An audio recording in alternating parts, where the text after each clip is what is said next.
presented by Ansu Music, mixed by Santosh Bihari। चल गए छौड़ी बट्टा लेके खेत वहीं पर करबौ से चल चल चल चल चल गए छौड़ी बट्टा लेके खेत।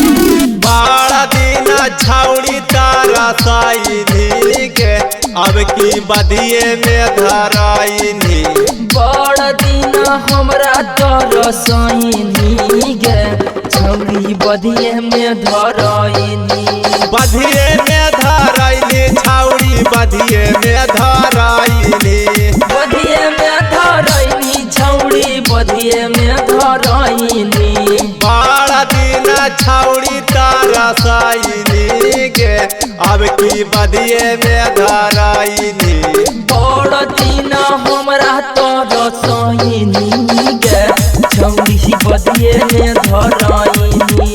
बदिए में धराइनी छौड़ी बदिए में धराइनी।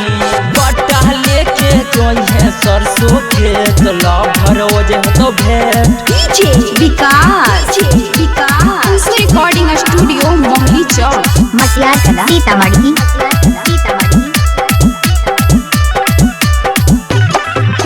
छोड़ा बौन अब की छौड़ी सुन ले हमर बतिया। सुन ले हमर बतिया के सुन ले हमर बतिया। दे दे एगो चुमा के छौड़ी धर नहीं जादे धातिया। धर नहीं जादे धतिया के धर नहीं जादे धतिया। छोड़ा बौन अब की छौड़ी सुन ले हमर बतिया। दे दे एगो चुमा के छौड़ी धर नहीं जादे धातिया। लागो हौ की रहिया भुलाइनी गे छौड़ी बधिए में धराइनी।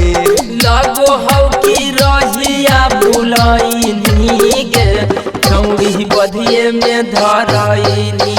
लगो हौ की रहिया भुलाइनी गे छौड़ी बधिए में धराइनी। हसुआ लेके जोइहे गेहूं के खेत ला भरोज तो भेंट। DJ विकास, अंसु रिकॉर्डिंग स्टूडियो मोहली चौक, मटियार कला सीतामढ़ी।